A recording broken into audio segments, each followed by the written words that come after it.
மாதிரி ஸ்டார்ட் பண்ணுறதுக்கு முன்னாடி இதில் வந்து இந்த ஆக்சிலேட்டரில் லோ மார்க் இருக்குது. லோவில் வச்சு ஸ்டார்ட் பண்ணுவோம், ஈஸியாக ஸ்டார்ட் ஆகும்.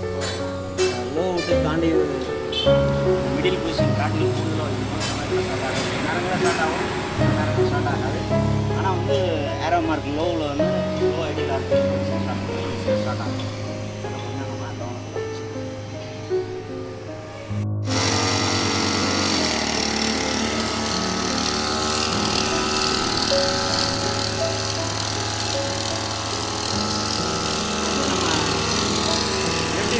பேட்டர்ன் வந்து ஸ்ப்ரே வேணுமா தூரமாக போகணுமா அப்படிங்கிற மாதிரி தண்ணியில் வெளியே எடுத்தோன்னா தூரமாக போகலாம். இல்லை தண்ணி வேணும் லைட்டிங்க இந்த மாதிரி வரும். ஃபுல்லாக க்ளோஸ் பண்ணினா கட் ஆகிடும்.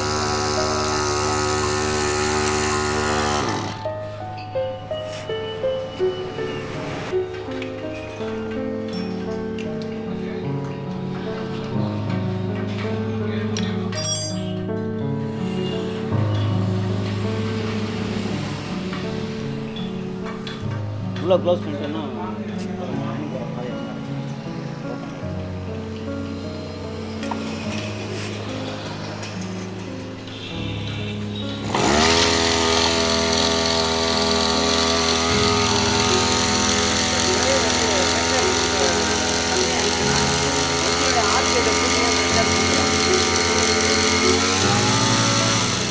லோ ஆர்பிஎத்தில் வராது.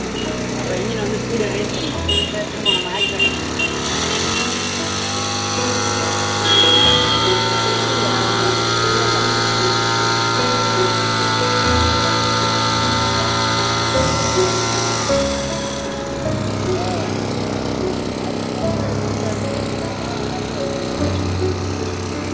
அடிக்கும்போது லைட் வச்சுன்னா கிட் அடிக்கிற மாதிரி வரும்.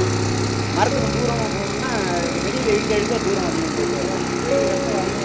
அதாவது தூரம் மாற போகக்கூடிய இது வந்து ரீச் ஆகல அப்படி தூரத்தை வச்சு கண்டடையல அப்படின்னா நான் ஆக்சிடென்ட் 2 நாள் 3 கிட்டத்தட்ட 3 அடி வந்து அந்த மாதிரி இதுக்கு ஒரு வால் வரணுமா தண்ணி போகிறத வந்து கூட்டி குறைக்கிறது ஃபுல்லாக இப்படி க்ளோஸ் பண்ணிட்டோம்னா போகாது, தண்ணி போகாது. நம்ம தேவையான அளவுக்கு வந்து ஃபுல்லாக ஓப்பன் பண்ணிட்டால் நிறைய போகும்.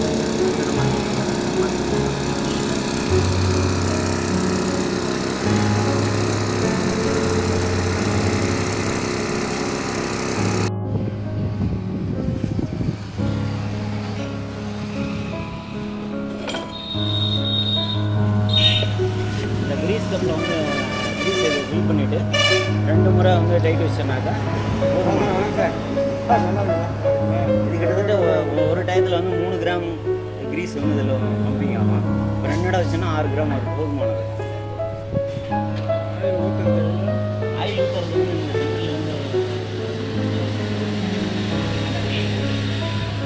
ஆல்ரெடி ஊற்றணும். அடியில் ட்ரெயின் போட்டு 10ஆம் நம்பர் போட்டு காட்டணும். சப்போஸ் இப்போ இதில் ஃபேக்ட்ரியிலே ஊற்றி வச்சுருக்காங்க, ஒரு 100 மணி நேரம் ஓடின பிறகு நீங்கள் வந்து மாற்றிக்கிட்டே போதுமானது. அப்படி இல்லைன்னா ஒரு 6 மாதம் இல்லைன்னா 1 மணி நேரம் எதில் முன்னாடி வருதோ அதை நீங்கள் பார்க்கணும். நேருக்கு ஒன்றும் பிரச்சனை இல்லாமல் இருக்கும். ஆனால் லெவல் மட்டும் நீங்கள் இருக்காங்கிறத வந்து நீங்கள் பார்க்கணும். 2 கப்பு கிரீஸ் வச்சிங்கன்னா போதுமானது. இது 2ஆம் நம்பர் கிரீஸு இல்லைன்னா என் கிரீஸ் வைங்க, வேறு எந்த கிரீஸ் போகலாம். 2 சைடு இருக்குது, 2 பிஸ்டன் இருக்கும், 2 வண்டி இருக்கும். 2 சைடு நீங்கள் கிரீஸ் வைக்கணும்.